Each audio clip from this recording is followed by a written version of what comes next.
ओम विष्णु देवाय नमः। आज मैं आपको बृहस्पतिवार के व्रत का महत्व और विधि बताने जा रही हूँ। बोली विष्णु भगवान की जय। भगवान बृहस्पति देव की पूजा अर्चना के लिए बृहस्पतिवार को व्रत करके व्रत कथा पढ़ने अथवा सुनने की प्राचीन परंपरा है।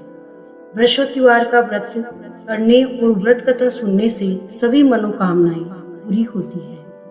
धन संपत्ति की प्राप्ति होती है, निसंतानों को पुत्र प्राप्ति होती है, परिवार में सभी आनंद पूर्वक रहते हैं। बृहस्पतिवार को सूर्योदय से पूर्व उठकर स्नान आदि से निवृत्त होकर बृहस्पति देव का स्मरण करते हुए व्रत का आरंभ करना चाहिए। उपासक को घर के किसी कक्ष में पूजा स्थल बनाकर उसमें भगवान बृहस्पति देव की प्रतिमा की स्थापना करनी चाहिए। घर के समीप किसी मंदिर में जाकर भी बृहस्पति देव की पूजा की जा सकती है। बृहस्पति देव पीले रंग के पुष्प और पूजा की पीले रंग की सामग्री को पसंद करते हैं, इसलिए स्नान के बाद पीले रंग के वस्त्र धारण करने का विशेष महत्व बताया गया है। पीले रंग के पुष्प, केले और पीले चंदन से बृहस्पति देव की पूजा का विधान है। बृहस्पतिवार के व्रत में उपासक को पूरे दिन में एक समय ही भोजन करना चाहिए। भोजन में चने की दाल, बेसन और दूसरे पीले रंग के खाद्य पदार्थों का ही सेवन करना चाहिए। व्रत करने वाले पुरुष अथवा स्त्री को दाढ़ी व सिर के बाल न कटवाएं। पूजा के समय बृहस्पति देव से जो मनोकामनाएं प्रकट की जाती है वे उसे अवश्य पूरा करते हैं। अब आप सुनिए कथा। प्राचीन समय में आर्यवर्त में दिग्विजय नामक का एक राजा था। वह अपनी प्रजा के सुख दुख का बहुत ध्यान रखता था। राजा प्रतिदिन बृहस्पति देव की पूजा करने के लिए मंदिर में जाता था। प्रत्येक बृहस्पतिवार को राजा बृहस्पति देव का व्रत रखता था। बृहस्पति देव की पूजा अर्चना के बाद व्रत कथा सुनकर राजा एक ही समय भोजन करता था, लेकिन उसकी रानी को यह सब पसंद नहीं था। राजा ने उसे अनेक बार समझाया, लेकिन उसने अपना व्यवहार बिल्कुल नहीं बदला। रानी कभी किसी निर्धन को अन्न, वस्त्र आदि का दान न स्वयं करती थी न राजा को करने देती थी। एक बार जंगल के कुछ हिंसक जानवरों ने नगर में घुसकर निरीह लोगों को मारना शुरू कर दिया। प्रजा के लोगों ने जब राजा दिग्विजय से जंगली जानवरों के उत्पात की शिकायत की तो वह स्वयं उनके शिकार के लिए गया। इधर रानी महल में आनंद से झूला झूल रही थी। उस दिन बृहस्पति देव निर्धन भिक्षुक के रूप में महल के द्वार पर पहुंचे और रानी से भिक्षा मांगी तो वह क्रोधा मिश्रित स्वर में बोली, हे भिक्षुक, सुबह से भिक्षा देते देते मैं तो परेशान हो गई हूँ। लोगों को दान देने के लिए मेरे पतिदेव ही बहुत हैं। वे हर समय भिक्षुकों को अन्न, वस्त्र तथा धन दान करते रहते हैं। उनकी इस तरह दान देने से मैं तो बहुत तंग आ चुकी हूँ। इससे तो अच्छा है कि सारा धन समाप्त हो जाए, ताकि हम प्रतिदिन दान देने के कष्ट से मुक्त होकर चैन की सांस ले सके। रानी की बात सुनकर बृहस्पति देव मन ही मन मुस्कुराते हुए बोले, हे रानी, भगवान तुम्हारी यह मनोकामना अवश्य पूरी करेंगे। तुम इस समस्या से छुटकारा पाना चाहती हो तो बृहस्पतिवार को सुबह सूर्योदय से पूर्व मत उठना। जब सूर्य की तेज धूप तुम्हारे बिस्तर पर पहुंच जाए तभी उठना। फिर सारे महल को गोबर से लीपकर सिर से पांव तक स्नान करना। अपने लंबे बालों को अवश्य धोना। राजा से कहना कि वे बृहस्पतिवार को हजामत अवश्य करवाए।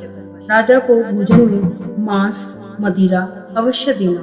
निरंतर 7 बृहस्पतिवार तक ऐसा करने से तुम्हें धन की मुसीबत से अवश्य मुक्ति मिल जाएगी। इतना कहकर भिक्षुक रूपी बृहस्पति देव कुछ दूर चलकर अंतर्ध्यान हो गए। रानी अपने पति की दान देने की आदत से बहुत परेशान हो चुकी थी, इसलिए कुछ सोचकर उसने परेशानी से मुक्ति पाने के लिए भिक्षुक की बताई बातों का पालन करने का निश्चय किया। राजा ने रानी को ऐसा न करने के लिए कहा, लेकिन रानी अपनी जिद पर अड़ी रही। उसने राजा को धमकी दी, यदि तुमने मेरे कथनानुसार काम नहीं किया तो मैं महल छोड़कर चली जाऊंगी। विवश राजा को रानी की बात स्वीकार करनी ही पड़ी। 3 बृहस्पतिवार तक रानी ने सब कुछ भिक्षुक के बताए अनुसार ही किया, लेकिन चौथे बृहस्पतिवार को उसे कुछ करने की जरूरत ही नहीं पड़ी, क्योंकि तीसरे बृहस्पतिवार को ही सारा धन समाप्त हो गया था। राजा का अन्न भंडार खाली हो गया। दूसरों को अन्न वस्त्र दान करने वाला राजा अन्न के अभाव में भूखा मरने लगा। उस समय राजा ने अपनी रानी से कहा, हे रानी, अब मैं इस नगर में नहीं रह सकता। यहाँ तो हम किसी से भिक्षा भी नहीं मांग सकते। लोग हमारा कितना अपमान करेंगे। मैं अब परदेश जा रहा हूँ, वहाँ कोई काम धंधा करूँगा, शायद हमारा भाग्य बदल जाए। रानी को महल में छोड़कर राजा धन कमाने के लिए परदेश चला गया। वहाँ उसने जंगल से लकड़ी काट कर लाने और नगर में बेचने का काम शुरू कर दिया। इधर रानी को कई कई दिन खाने को कुछ नहीं मिलता था। वह अपने अच्छे दिनों को याद करके आंसू बहाती रहती। एक दिन रानी ने भूख से परेशान होकर अपनी दासी से कहा, दासी, समीपे के नगर में मेरी एक बहन रहती है, बहुत धनवान है। तू उसके पास जाकर 5 सेर अनाज ले आ। उस अनाज से कुछ दिन तो पेट भरेगा, इसके बाद कहीं मेहनत मजदूरी करके काम चलाएंगे। रानी की बात सुनकर दासी चल पड़ी। जब दासी रानी की बहन के पास पहुंची तो वह बृहस्पति देव की पूजा अर्चना कर रही थी। दासी ने 5 सेर अनाज मांगा, लेकिन पूजा में व्यस्त बहन ने उसकी बात पर ध्यान नहीं दिया। दासी कुछ देर वहां बैठकर खाली हाथ महल में लौट आई। उसने रानी से कहा, हे रानी, तुम्हारी बहन अभिमानी है। अधिक धन होने के कारण वह किसी की बात नहीं सुनती। मेरी बात का भी उसने कोई उत्तर नहीं दिया, बस पूजा पाठ करती रही। आखिर मुझे खाली हाथ ही लौटना पड़ा। रानी ने उदास मन से कहा, दासी, जब बुरे दिन आते हैं तो कोई सहायता नहीं करता, अपने भी मुंह मोड़ लेते हैं। ये सब हमारे भाग्य का दोष है। उधर पूजा पाठ के बाद रानी की बहन ने जब दासी की ओर देखा तो वह वहां से जा चुकी थी। बहन ने सोचा, अवश्य ही मेरी बहन पर कोई विपत्ति आ पड़ी है, तभी तो उसने दासी को भेजकर 5 सेर अनाज मंगाया।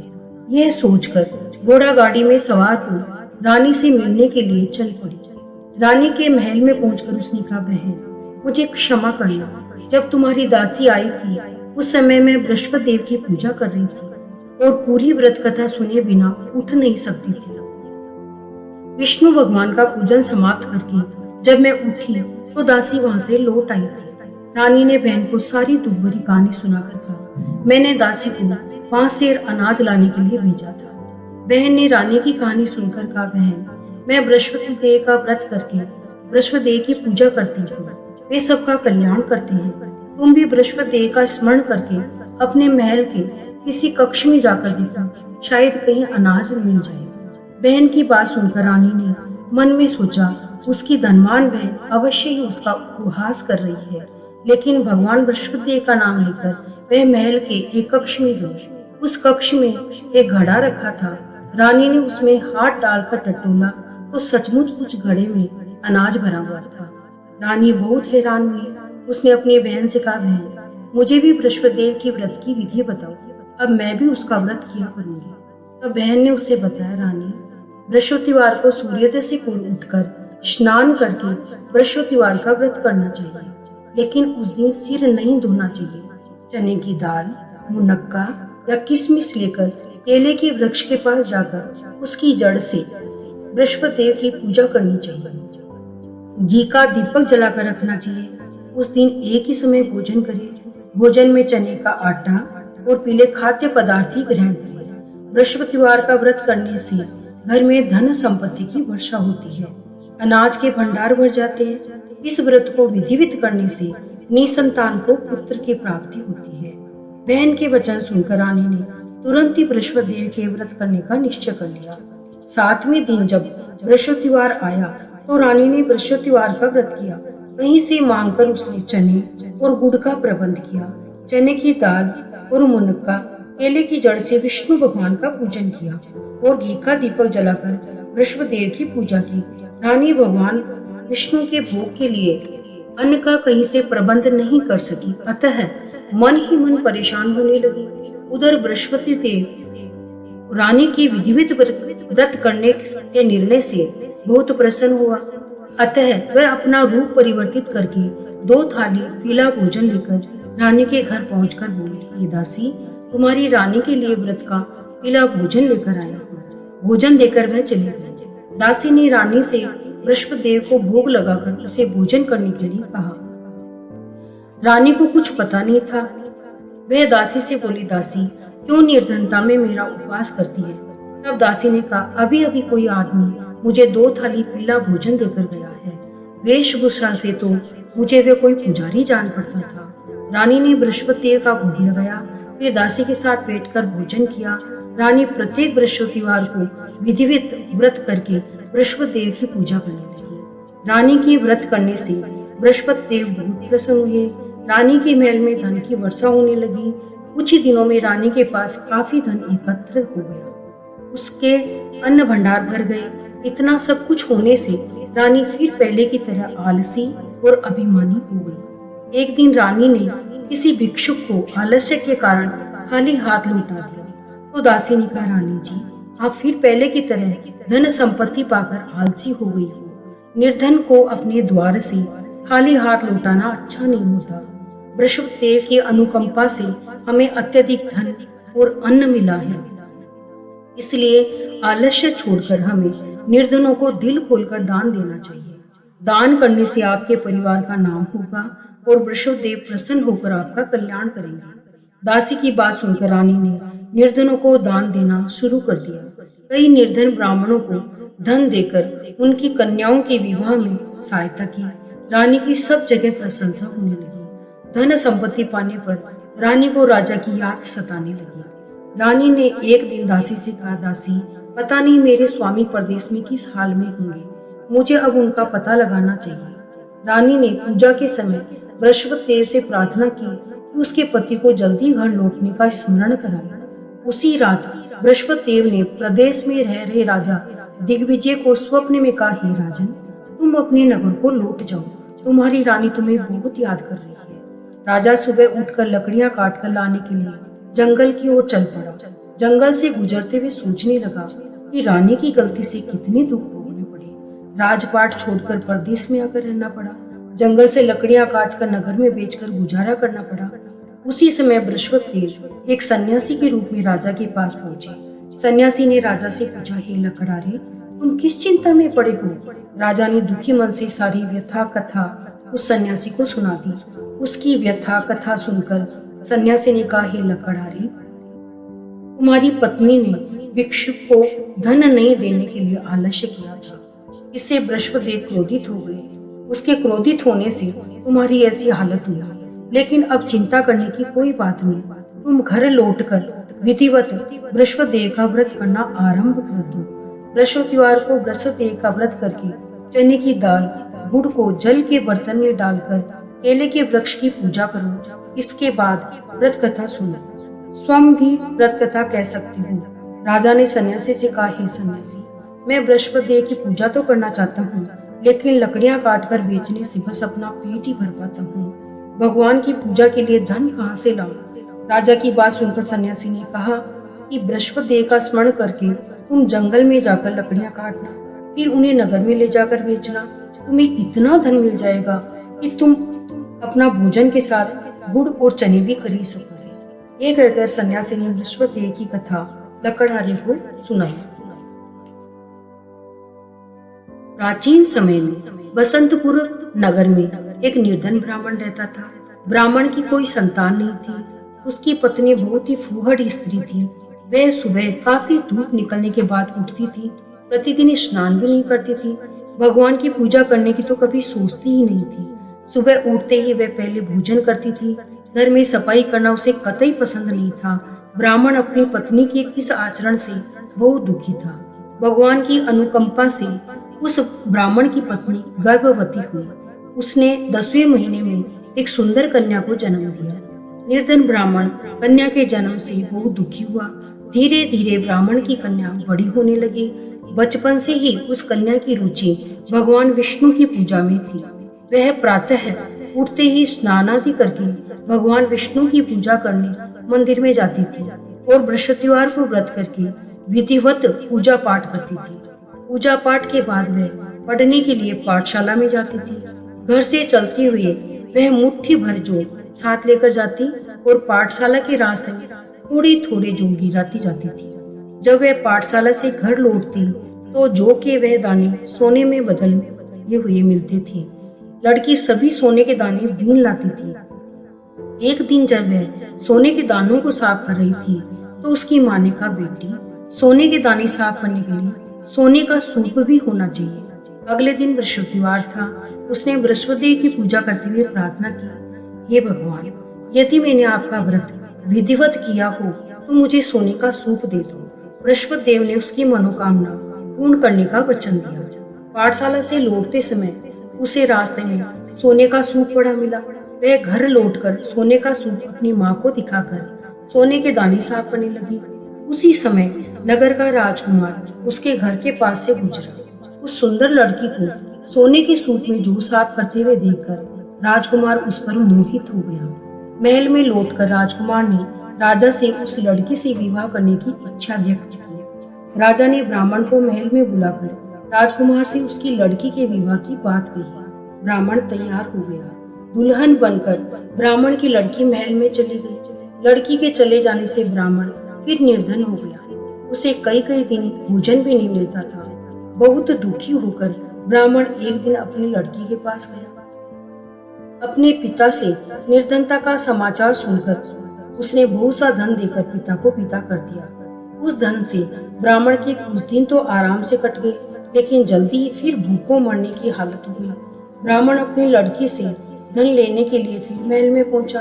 लड़की ने पिता की बुरी हालत देखकर कहा, पिताजी, आखिर कब तक मुझसे धन लेकर जीवन यापन करोगे? आप कोई ऐसा उपाय क्यों नहीं करते जिससे आपका घर धन संपत्ति से भर जाए? ब्राह्मण ने कहा, मैंने तेरी माँ को बहुत समझाया पर उसकी समझ में कुछ नहीं आता। तब कुछ सोचकर लड़की ने पिता से कहा, पिताजी, आप कुछ दिनों के लिए माँ को मेरे पास छोड़ जाओ। ब्राह्मण अपनी पत्नी को लड़की के पास महल में छोड़ आया।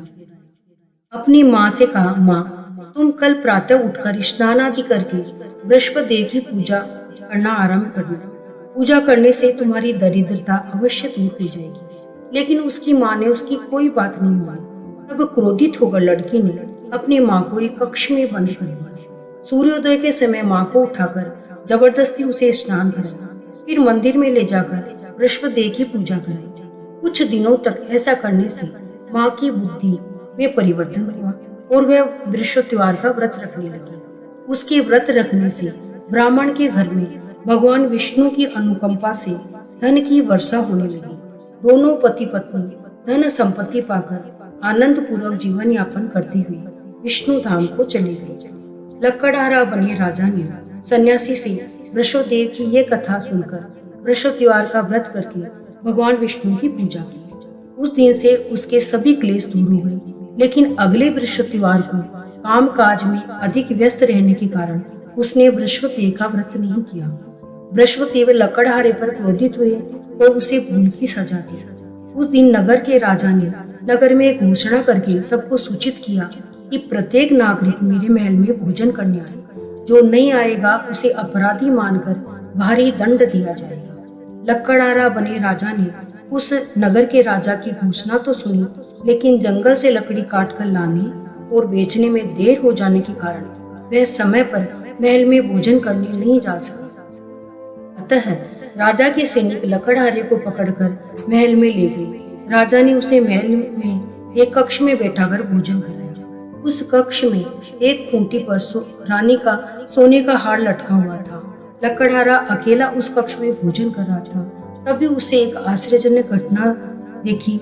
देखते ही देखते वे खूंटी हार को निगल गई। थोड़ी देर बाद नगर के राजा ने हार को गायब देखा तो लकड़हारे को कारावास में डलवा दिया।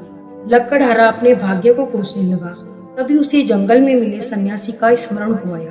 थोड़ी देर में बृहस्पति देव सन्यासी के रूप में उसके सामने प्रकट होकर बोले, हे लकड़हारे, तूने बृहस्पति देव की पूजा नहीं की, इसी कारण तुम्हें कष्ट हुआ है। लेकिन अब चिंता मत करो। बृहस्पतिवार के दिन कारागार के दरवाजे पर तुम्हें पैसे पड़े हुए मिलेंगे। उन पैसों से बृहस्पति देव का व्रत करके उनकी पूजा करोगे तो तुम्हारे सब दुख नष्ट हो जाएंगे। बृहस्पतिवार के दिन दरवाजे पर पड़े पैसे से चने और गुड़ मंगाकर लकड़हारे ने बृहस्पतिवार की कथा सुनाई तो बृहस्पति देव ने प्रसन्न होकर उस नगर के राजा को स्वप्न में लकड़हारा को कारागार से मुक्त करने को कहा। सुबह राजा ने अपने कक्ष में जाकर देखा तो खूंटी पर रानी का हार मिल गया। राजा ने लकड़हारे को मुक्त कर दिया, उसे धन और आभूषण देकर विदा किया। लकड़हारा बना राजा उस नगर में चलकर अपने नगर में पहुंचा तो वहां कुएं, धर्मशाला, बाग बगीचे देखकर बहुत प्रसन्न हुआ। राजा ने पूछा, ये कुएं, धर्मशालाएं किसने बनवाई है? सबने बताया कि ये रानी और दासी ने बनवाई है। राजा महल में पहुंचा तो रानी ने उसका भव्य स्वागत किया। तब राजा ने निश्चय किया कि सप्ताह में एक बार तो सभी वृषदेव का व्रत तथा पूजन करते हैं, परंतु मैं प्रतिदिन व्रत किया करूंगा तथा दिन में 3 बार कथा कहा करूंगा। अब राजा हर समय दुसाले में चने की दाल बांधे रहता था। दिन में 3 बार वृषदेव की कथा कहता। कुछ दिनों के बाद राजा को अपनी बहन की याद आई। एक दिन घोड़े पर सवार होकर राजा अपनी बहन से मिलने चल दिया। अभी राजा नगर के बाहर ही पहुंचा ही था कि उसने कुछ लोगों को एक शव को ले जाते हुए देखा। राजा को स्मरण हो आया कि आज उसने किसी को वृषदेव की व्रत की कथा नहीं सुनाई। राजा ने उन लोगों को रोककर कहा, भाइयों, आप शव को ले जाने से पहले मेरी वृषत्यार की कथा सुन लो। लोगों ने राजा पर क्रोधित होते हुए कहा, तुम पागल तो नहीं हो गए हो? लेकिन कुछ बूढ़े लोगों ने कहा, अच्छा भाई, साथ चलते चलते तो अपनी कथा सुना लो। राजा ने चलते हुए आधी कथा ही सुनाई थी कि शव हिलने लगा। राजा ने पूरी कथा सुनाते ही शव उठकर बैठ गया। लोगों ने हैरानी से दांतों तले उंगली दबाई और अगले बृहस्पतिवार से भगवान वृषदेव का व्रत करने तथा कथा सुनने का निश्चय कर लिया। घोड़े पर सवार राजा चलते हुए एक किसान के पास पहुंचा। किसान अपने खेत में हल चला रहा था। राजा ने कहा, अरे भाई, मुझसे बृहस्पतिवार की कथा सुनो। किसान झुंझला कर बोला, अरे भाई, देख नहीं रहे, जितनी देर तक तुम्हारी कथा सुनूंगा उतनी देर में पूरे खेत में हल चला लूंगा। राजा निराश होकर चलने लगा। तभी किसान के बैल लड़खड़ाकर जमीन पे जा गिरे। किसान के पेट में जोरों का दर्द होने लगा। उस किसान की पत्नी जब खाना लेकर आई तो उसने किसान से इस बारे में पूछा। किसान ने घुड़सवार की पूरी कहानी सुना।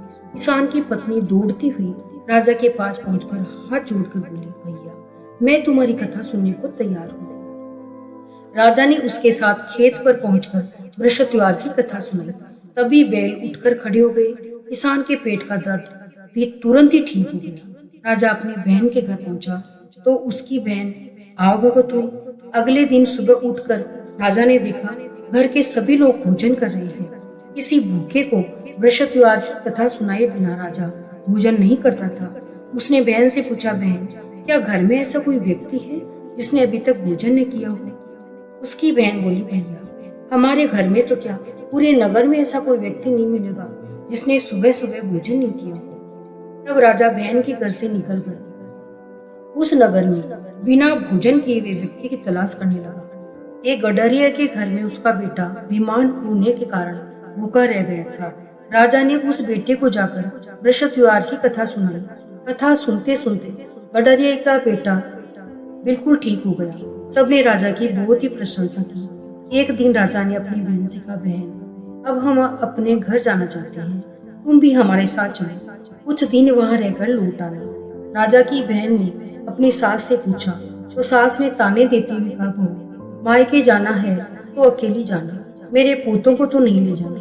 तुम्हारे भाई के कोई संतान नहीं है, कहीं तुम्हारी भाभी मेरे पोतों पर कोई जादू टोना न करे। दूसरे कक्ष में बहन की सास की बातें सुनकर राजा दुखी मन से अकेला ही अपने नगर को लौट आया। रानी ने राजा से पूछा, आप तो अपनी बहन को साथ लाने की बात कहकर गए थे, फिर उसे साथ क्यों नहीं लाई?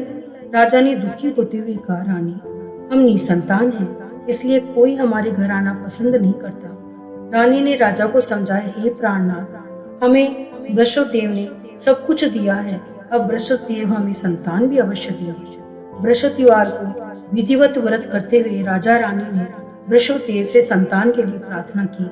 कुछ ही दिनों के बाद स्वप्न में दर्शन देते हुए कहा, हे राजन, तेरी मनोकामना पूरी होगी। एक सप्ताह बाद ही रानी गर्भवती हो गई। 10वें महीने में रानी ने एक सुंदर पुत्र को जन्म दिया। राजा रानी जीवन पर्यंत वृषत्यार का व्रत करते रहे। उनके घर में धन की वर्षा होती रही। आनंद पूर्वक जीवन यापन करते हुए राजा रानी वृषभदेव की अनुकंपा से मोक्ष को प्राप्त करके सीधे वैकुंठ धाम पहुंच गए। बृहस्पतिवार को जो स्त्री पुरुष भगवान विधिवत व्रत की पूजा करते हैं, भगवान उनकी सभी मनोकामनाएं पूर्ण करते हैं। बोले विष्णु भगवान की जय, बृहस्पति गुरु की जय। तो दोस्तों, ये थी आज की कथा। अगर आपको ये पसंद आई हो तो हमारे चैनल पानी कथा स्पेशल को सब्सक्राइब करें, वीडियो को लाइक और शेयर करें और कमेंट सेक्शन में अपने विचार जरूर लिखें। हम फिर मिलेंगे एक नई कहानी के साथ। तब तक के लिए धर्म और आस्था की इस सफर में जुड़े रहिए। जय श्री हरि।